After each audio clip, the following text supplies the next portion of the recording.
All right, guys, this is Mobile Gamer Nerd, and we are back with another episode of Raid Shadow Legends, free to play. Mystery shard only run video. Let's see where we are at. We have 151 mystery shards. We have 891 ancient shards. We have 187 void shards, 20 primals, and 64 sacred shards. As far as fragments going, we are at 87 on Thea. We got a couple more. We're stuck. I don't know. I wouldn't say stuck, but we're stuck on we're stuck on what is his name? Scarab King in hard mode. So we're gonna hopefully get through that today. Not in this video. We'll see. Maybe we'll check it out, but depends on how much time we've got.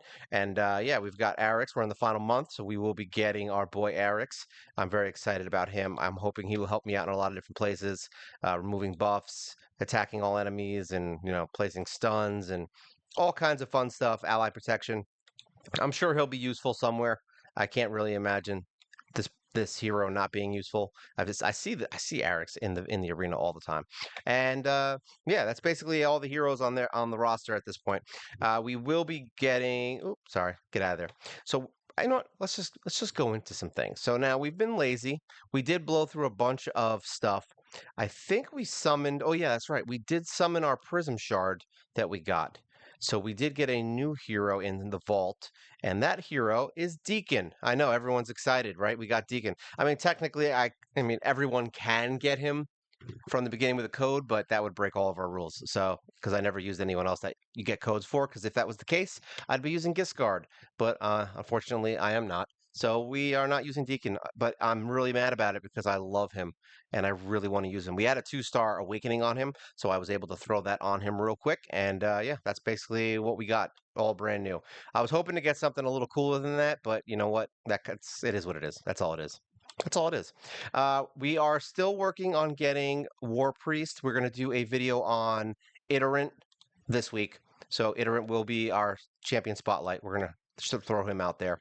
And then we are still working on War Priest. Her skills are maxed and we're working on our masteries. I kind of got lazy, but I've been trying to figure out her gear and trying to put together a few pieces of gear to make her really fast because I do want to use her. I need to beat Sacred Order anyway, so having her in there is not a bad idea. But yeah, we're gonna build her either way. She's the next one on the roster. I have one 5-star right here. Yeah, I have all my 4-stars ready to go. Yeah, I have all the 4-stars ready to go, and I think I have a 5-star chicken, if I remember correctly. So yeah, we just gotta spend time leveling. As you can see, I've been doing that. So we'll probably get her done for next week, if I had to guess, and then we'll move forward on her.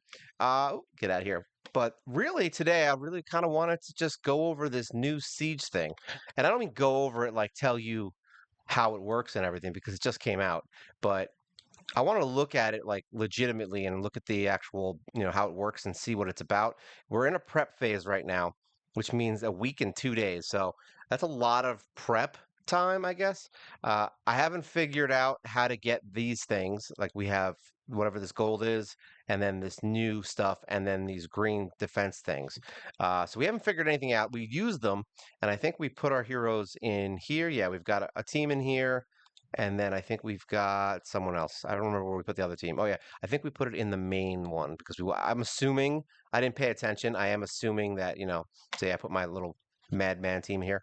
Um, I'm assuming that the fort would be the most important thing, which is why I threw my team in that one because I know I do have one of the more reasonable teams that can do some damage if someone's not doesn't know what to expect. So yeah, we put them in there. And yeah, I mean, we can look at how this works. It looks like there's going to be rankings here for florins donated. So apparently we can donate stuff. I haven't done that yet. Obviously, I have 200 and mana orbs donated. Yeah, it looks like you can donate a bunch of stuff in here. It looks like only 3 people have donated, not including me. So I don't really know, what I'm going to be doing here. I haven't looked at it. And then there's going to be an all-time thing here as well. We can sort it, which is kind of cool. So that's nifty. Let's look at battle reports. Looks like we can see, who did what. We're going to get treasure chests here. I don't think it shows you what's actually in here. We might have to look at rewards later on. Tiers. Here we go. What do we get? So this is a new feral set. Very ill equipped. Does it tell you what it is? All right, so we get accuracy, speed, more accuracy, places block debuff buff on the wearer at the start of the round. for 2 turns, so that's cool. More speed, 50% chance to prevent the placement of sheep debuffs by the polymorph blessing. I mean, I've heard that that was a big problem. I haven't come across it. I think I have one guy that seems to always get sheeped, and then I hear he's in deep sheep, and that's it. That's all I've seen. Allies deal 5% more damage per each debuff placed by the wearer. So there you go. That's some nice stuff. Didn't seem like it has a limit. And it looks like there's a bunch of tiers, and you go all the way up to Mythic, so you can get 6-star feral gear. I mean, it looks interesting. It looks cool enough. I mean, who can't use more accuracy, right?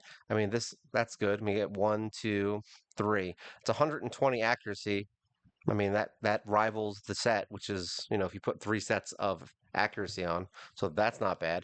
And then you get your 10%, sorry, 15% speed, which is reasonable, I guess. I mean, it's not as good as if you want, 12 speed per set. So that's not as good, but it's throwing these things all together, and then the buffs and the blocking of sheep stuff, and then dealing more damage for the debuffs. So yeah, I mean, it's a good set. It's not a bad set. I can't say it's a bad set. Anything with accuracy and speed is a good thing in my book. And yeah, you can't go wrong getting it. Now, how does this work? I'm assuming that you have to blow through the posts. I don't know if you have to get through the posts in order to make it to the fort. So if these are all filled, you can't. I would assume you can't directly attack this. We do have a mana cache. All right, so this is where we donate these. Let's just do it. I don't care. There we go. We donated. I'm gonna be that. I don't want to be that guy. There's a reserve team. It says reserve team automatically fills empty defense team slots at the end of the prep phase. So basically, I guess you get your reserve team somewhere in there. They're gonna fill whatever's empty, and I guess that's how that works. So let's look at this. What's this do? All right. So we have 16 slots filled. You need 15, I believe, in order to actually participate, if I remember correctly. So if you don't have 15 people actually participating, you're not getting anything. And it looks like we have layer bonuses. So we have 1 bonus out of 28. I don't think anyone here really knows what they're doing. So that's probably why we're going to see a mess here until we start figuring it out. Now, if we go in here, this is the prep phase. So it looks like it's a game mode where the clans are going to fight each other. Now, here's my problem right off the cuff. If it is based on things you can purchase, we'll go check out the shop once it goes live, and maybe even today. But if this is something you can purchase to get bonuses, it's another Hydra clash, and it's going to turn into just who the hell cares if we win. You know what I mean? Because you're just going to get demolished by everyone. So I don't know how I feel about it. I've never been a big fan of clan versus clan in this game. I think it's horse crap, and it's enough. I do enough to get the free rewards, and if we win or lose, I could honestly care. During the personal rewards, it's actually very nice to win because you get all the extra energy and stuff and books and things. But I'm not torn up by it if we lose. However, if you're in one of those clans where everybody's very, hardcore focus on clan, it might be an annoyance for you because you're going to have to put up points every single time it comes up, or you're going to get kicked out of your clan. So really, it just depends on what clan you're in and how much you care. So there are 4 siege phases. So there's prep, matchmaking, battle, and results calculation. I don't really know if results calculation is a phase. The prep phase lasts 12 days. That's a lot. Wow. During this phase, players can set defense teams in buildings, upgrade buildings, as well as set bonuses and conditions in them. In order to proceed the matchmaking phase, the clan needs to set at least 15 defense teams. So there you go. You have to have at least 15 people doing this thing, or actually not people, just 15 defense teams. So I guess one person could technically count as 3 or 2 or whatever it is. We get 2 of those things. So there you go. Matchmaking phase lasts less than a day, and it is where the clan's opponent is chosen. The matchmaking phase begins immediately after the prep phase. So basically, as soon as prep's done, we go right into we know who we're fighting. Players cannot interact with their clan fortress during the matchmaking phase to upgrade building set defense. So basically, once it's set, you can't change it to fight your enemy. Right? Is that what I'm getting from this? Yeah, you can't do anything. To take part in matchmaking, your clan must meet the following requirements. At least 15 of your clan members must be 45. So that's, I mean, that makes sense. All clans, your clan must have earned at least 50 clan activity stars in the last 7 days, and your clan must have at least 15 defense teams. So basically, you have to be active, and you have to have all your people above level 45, and you have to set your defense teams. All right, during the clan's first siege, the game will distribute them into siege tier in accordance with their performance in the last 4 CVC tournaments, and gives each clan as many victory points as is needed for that siege tier. There are 6 tiers in total. So basically, it's going to be everybody in tier one, and then all the best people in five, and then four, three, and two are just going to be your top 10%. So, I mean, I'm just assuming. I'm guessing here based on what this says, because most people aren't going to perform well in clan versus clan.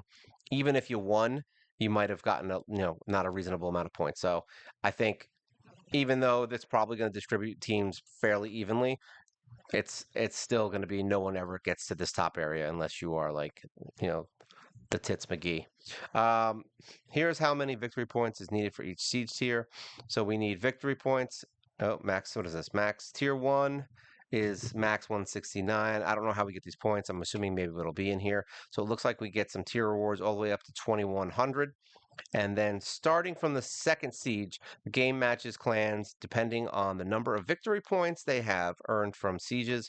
A clan siege's tier determines how many victory points clan members earn during a siege from winning battles, defending buildings, and so on. So that's fun. So you basically get points from both things, right? The starting from the second siege, the game matches clans based on the victory points they've earned in sieges. Okay, I'm reading it backwards. So basically, as soon as we actually all get wins, it'll be based on your win in the war. So the first one's going to be a mess, kind of. And then the second one will be at least less of a mess because it'll be based on the points and you'll be matched against people who got the same amount of points. So at least there's that, you know? At least it's kind of close at that point. A clan member will earn victory points for each victory, either attack or defense. We're going to keep going down. They earn during a siege. Likewise, they will lose victory points for each loss. Victory points are not lost or gained from rebattle victories within mana shrines. Clans in Siege Tier 1 also will not lose victory points for battle losses. Really? So wait, so does that mean you get so basically if you can fight people twice, but what's the point? You're not going to win or lose it, right? Like we don't get any points for it. So does that mean it doesn't matter, or do you still need to beat them in order to get through it? In order to get to the next tower, maybe. So I don't know why there would be a reason to fight someone else. I mean, I guess we'll find out when they do it, but it's not looking too crazy here. But uh, additionally, the clan will earn victory points if it wins a siege. All right, so we win 15 points just for actually winning the siege, and it looks like you get points for wins and loses and losses. So that's fun. And then the battle phase will last 2 days. During this phase, players attack enemy defense teams in enemy buildings and will observe attacks on their clan fortress from their opponent. The results calculation phase lasts less than a day. During this phase, the game makes final calculations to determine the siege overall winner. And the prep phase overview. All right, so you focus on your main clan. Was it? Sorry, the main focus of your clan will be to upgrade or repair any buildings. Coordinate with clan members. Will defend which buildings and then set particular bonuses and conditions. All right, so that's all the stuff we already talked about. So here we go. The stronghold is the main building in the fortress. One of the primary objectives of a siege is to destroy the enemy stronghold while simultaneously defending yours. I mean, that makes sense. That's basically what all these games are. It doesn't look like you're going to have to actually physically challenge, though. It's like one of those things where people can just go in and blow up your buildings, and there's not much you can do. The stronghold is also where the clan leader or deputies can install a layer bonus, a powerful effect that applies to every building in the layer. So that's cool.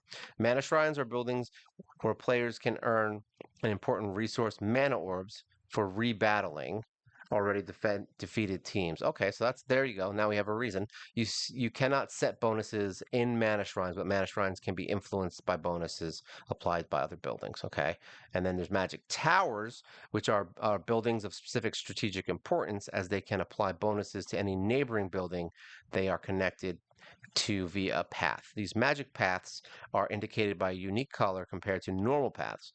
All right, so they can kind of put things together. So that's cool. So you can kind of, what is that? Give specific stuff to other towers. Defense towers are highly defensible keeps where players can set individual bonuses. All defense teams within a defense tower are affected by the bonus. And posts aren't technically buildings, but they are tactical locations. Like bridges, barricades, and crossroads, posts cannot be upgraded or destroyed, but can be affected by bonuses from magic towers and the stronghold. Posts are the only place where clan members can set conditions. All right, so what's a condition, right? The condition is we win. Imagine you could just set that. It doesn't matter if you win or lose. To defend buildings, clan members must set teams. We know that. So basically, you're going to put your team in here. Wait, what did that say? Depending on the level? Depends on the level. the building has upgraded. Oh, the number of teams. Okay, so the number of teams is based on the level of the building. So I would assume those levels will go up as you guys get wins and stuff like that. To upgrade a building, you need special resources, florins. So that's where the donation comes in. You have to donate to it. Now the question is, does it all go back to zero? All right, each clan member will earn florins by winning battles and then invest them in upgrading a building of their choice. The maximum level of a building can be upgraded to depends on the stronghold. If your stronghold is level 2, all right, so basically stronghold level 2, that means everything else can go up to level 2. That's just kind of how that works. So you have to upgrade your stronghold first, I guess, to be able to upgrade other buildings. And then to set defense team in a building, clan member must use defense scroll. Defense scrolls are given to each clan member at the beginning of the prep phase. The number of defense scrolls given depends on the level of the buildings in the clan fortress. So that means more levels means more teams can be placed, I guess. So that's good. Over time, everyone's going to eventually get more scrolls. Champions cannot be set in multiple defense teams, but champions set in a defense team can be used to attack enemy buildings. All right, so that's cool. So that means it's not. That's one of the things that I hate is when defense teams and attack teams are totally separated because it really just makes it so that you're just going to defend and you can't really attack. That's essentially what it's going to mean. So it's boring, and I think they at least knew that, which is nice. So at least you can go back and forth between your attack teams. Each clan member can also set up a single reserve team, which will automatically do. I already talked about that. So that's fine. And then this is our little prep phase picture. Look, that's what your team looks like. Destroying and repairing buildings. All right, so during the battle phases, all buildings except posts can be destroyed. So I would assume, yeah, it makes sense. Uh, Buildings remain destroyed until they are repaired during the prep phase. Destroyed buildings hold smaller number of defense teams than normal buildings. Clan members can donate florins during the prep phase to repair a destroyed building. I'm not gonna lie, I freaking hate this. I hate this. I hate it so much that we have to sit here and rebuild our fortress. I get the reality of it and it's real, but seriously, like just leave it alone. Make it a clan. You have the fight and that's it. Like why do we need to fix our towers and waste florins? That's annoying. I'm not gonna lie, it's just bothered me. I don't know why it struck such a chord. I just hate that crap. It's like when weapons break in games. It's kind of stupid. Some games not so much. There are a few games that I didn't mind the weapon breaking because it wasn't like every 5 seconds. But yeah, I hate breaking stuff. All right. Bonuses are powerful effects that can be set in the stronghold, magic towers, defense towers. Funny enough, I'm reading all this and I don't care about any of it. Like I literally could care less about any of this. It's just I want to at least find out what it's about. I don't like clan versus clan things in this game. I think they're terrible because you're just fight people who just wreck you. Um, there are three bonus. Well, let me rephrase that. CVC is not so bad because you get free stuff and you still will get some energy and things every time and some books. I'm okay with that. So even if we win or lose, I'm not too upset. We do both. We'll win, we'll lose, we go back and forth. It's fine. Hydra Clash, trash, like complete trash. I don't even care that it's in the game. Let's see, what is this? So these are bonus categories. So these are the things we can activate with the things that we donate. Bonus categories. The categories are directly related to the level of the building, with level 1 buildings being able to access bonuses that makes sense. So basically, every time you level up, you get better bonuses. And then I guess this is only the clan leader and deputies can set, change, or remove bonuses in buildings. To do this, they spend mana orbs from the clan's shared mana orb cache. Clan members must donate mana orbs to the cache to give the clan access to stronger bonuses. So that's where our mana comes in. So we got to donate our mana and then we get bonuses and things like that. Conditions are special battle restrictions that only apply to posts. Now, what kind of conditions are they? Much like bonuses, there are 3 categories in condition. In each post, a clan member must select one of 3 randomly assigned conditions. So this is basically what? So what's the conditions? Is there a list of conditions? Is there a list? There's no list. Well, I guess whatever the conditions are, so you have to use certain hero. It's basically like the city. You're setting city restrictions on your attacking team. So that's not, but at least that's interesting. At least it keeps it from people just using the same 5 heroes to kill everyone. If a bonus or condition is removed during the prep phase, the mana orb spent will be returned. I like that in the case of a condition or the clan or to the clan's mana orb cache in the case of bonuses. At least you can bring them back, so that's cool. So you can switch them all day in the prep phase. So that's actually good. When setting a defense team and team slot, clan member will book the team slot for 3 real-world minutes, meaning they only have access to the team slot. If 3 minutes pass and the clan member has not set the defense team, the team selection window will close. So basically, you can't just sit there in a thing all day and try to do it. The booking timer and 5 team slot limit is to prevent clan members from permanently locking out other clan members from placing defense teams in a specific location. As for editing and already, yeah, I mean, it makes sense. You got a time limit. You got to do your, if you're going to do it, do it. You know what I mean? Changing defense teams between sieges. After a siege ends, defense teams will remain in each building, no matter if the clan won or lost. Defense teams will only automatically, teams will only be automatically removed from a team slot in 2 instances. All right, so rewards for undestroyed buildings. So if a building remains undestroyed at the end of the battle, the entire clan will receive victory medals.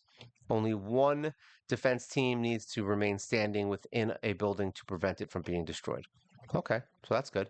So we just need one really strong team in every single tower. So put your best, everyone put one really good team in each tower. All right, so that looks good. So rewards, if any of the clans, sorry, if any of the clan members' defense teams remain undefeated at the end of the battle phase, they will be awarded florins for each undefeated team. So there's florins is the reward and medals. Attacking in the battle phase. To attack during a battle phase, players need attack scrolls. Oh, great. The number of attack scrolls given to each clan member depends on the number of players in their clan and the level of buildings in the fortress. So basically, at least not one person can go through and just wipe the entire thing. But then again, I'm already seeing where the problems will be in this. So we'll see. In mana shrines, clan members can rebattle to get more mana. So basically, you're going to have to do a lot of attacking in here and fighting in order to get some actual nice rewards. Similar to choosing a defense team, there is a time limit for choosing your attacks on an opponent. So yeah, you can't just sit there and hold out on an opponent. So I guess there's that. A clan member books the slot for 3 minutes. So same thing. So you can't dilly dally. All right, around here. To win the siege, the clan must complete 2 objectives. You must destroy the stronghold. So if we don't get to the stronghold, done. You lose. Earn more victory medals than the clan enemy. So you have to kill more towers and you have to kill their stronghold. So there you go. If at least one of these conditions is not met, a clan cannot be declared the winner. If neither clan is able to achieve these 2 objectives, the siege is declared a loss for both clans. So that's nice. If the clan has met the victory conditions, each clan member who achieves at least one battle victory during the siege will receive a victory chest. Okay, so that's great. The conditions of the victory chest. All right, so I mean, once again, I don't like it. I don't like it. There should always be a winner. I don't I don't care. Like even if you don't kill the stronghold, you should be a winner. It should go by points. Like there shouldn't be where you have to get the stronghold. I mean, you could have like 2 players that are just unbeatable that just put their heroes in the stronghold and then no one can ever beat them. You know what I mean? At least the lower end clans. We're not talking about the high end ones. All right, they're gonna spend their money and get as many skulls as they want. We know how that's gonna work at the end. But for your average player, the fact that you have to get to the stronghold, I I I I'm already bored with this, and I feel like it's gonna be. I feel like anything they do that's PvP is trash. So I'm not really surprised here, but I'm talking about your average player that just wants to have fun. I feel like there's a lot of restrictions on this that make it not fun. Like it's just not fun. They're not releasing fun content. They're just releasing more drudge. Victory medal rewards. So you get rewards here for the medals, and then that's how you get your chests, I guess, for your feral gear. And then let's see, players who join the clan after the start of matchmaking phase will not receive either milestone rewards or the victory chest. So you can't switch around and just play. Who start of the matchmaking phase. So does that mean so you can join the other phase. So there's 2 types of rankings: building specific rankings that show how many florins a clan member has donated, and specific building, has donated to a specific building during the current siege across all previous sieges. Okay, so I mean you can look at how good you did in the clan, so that's nice. This is player, opossum, cheater, and gosh. I'm glad these are all the names. And then there's clan-wide rankings, so that's nice. I'm sure they're gonna have other rankings as well. All right, so that was everything. I mean, like I said, this I kind of knew it was gonna be bad. It's not. When I say bad, I just mean not super interesting. It's not. I don't think this is gonna be something that I'm gonna be like, oh, I need to get into my prep phase and really bang that out. it's going to be something that just sits there. And then if I do an attack because there's a quest or whatever it is, then sure, I'll do it. I'm not going to not do it. I'm not going to not fight in here when it happens just because you don't want to let your clan down. But at the same time, I don't care if I win this. I don't care if we get anything for it. It's not something I'm super interested in. But if you guys like PvP and you're pushing platinum sometimes or in gold or you just happen to like fighting other players and that's like really exciting for you, then I mean this might be something that every 4 weeks makes you interested.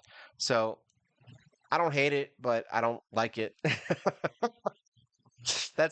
If you want my professional opinion, I don't I yeah, honestly my professional opinion is I just don't care. Like this doesn't interest me in any way. I don't hate it, I don't love it. I just don't care. It looks like it's going to be another kind of just annoying PvP thing that they added for people who really like fighting other players, and that's basically it. And the clan versus clan stuff in this game never interests me because it's always insanely ridiculous outside of clan versus clan. I mean, like I said, Hydra Clash is kind of a ridiculous joke. I don't know how people actually do that stuff and consistently get. Well, I know how they do it. Let's not pretend. But yeah, I mean, it's just another thing for you to do in your clan. I mean, if you're bored and you got nothing else better to do, then there you go. You can go into here and just play around with towers and see what each one does. So if you were looking for my opinion on this stuff, yeah. But remember, my opinion is mainly based on how I play. So my play style doesn't match a large amount of people in the game. So a lot of people in the game really, really, spend a lot of time in here. They're doing fusions all the time. They're trying to get the best heroes. They want to get, they're trying to do those things. I'm just trying to see. I'm a challenge. I'm a challenge run. So for me, this kind of stuff doesn't really interest me. It's not fun. I like building my heroes, and that's what I like to do. And it means that stuff like this gets thrown to the wayside because it doesn't matter if I do it. Like literally, my account will not change or get better if I don't do this. I could literally close my account for 2 days and go to the beach and come back, and it still wouldn't do anything to my account. I don't care. You know what I mean? Like that's kind of how I look at it. So honestly, I'd rather go to the beach. I'm actually going to the beach tomorrow, funny enough. Well, for you guys, it'll be yesterday, but tomorrow. I'm going to the beach. It might rain though. It's gonna suck. All right. Well, I mean, like I said, I just wanted to kind of go over this and kind of get my initial thoughts. This isn't like nothing I just said is anything set in stone. I'm not. Ooh, I'm throwing my phone. Nothing is set in stone here. I could change my opinion as soon as it goes live. As soon as we get into the fight, it might be the funnest thing I've ever played. I'm just reading and seeing what I see and guessing things because I haven't done it yet. So, yeah, that's basically my opinion of it right now. I really don't think it's going to be that great, but I mean, hopefully it is for you guys that really like this PvP stuff and this clan crap. All right, so that's it for today. This is a lot of fun. I hope you guys enjoyed this. A lot of reading. Sorry about that. Unfortunately, this is all reading right now. Yeah, and if you guys are interested, leave a comment. If what you think, tell me what you think. I mean, maybe you guys think this is great. Maybe you think it's the best thing that's ever happened since sliced bread or sliced cheese or really anything sliced. I mean, it all works. And as always, like, share, subscribe. You help the channel grow. You make me happy. You make the game happy. You make my fan happy. And my dog really likes it. He really enjoys it when you subscribe. All right. So this is fun with siege time. And I guess we'll see how my prepping goes. I'm going to get my prep on. This is Mobile Gamer Nerd. And you guys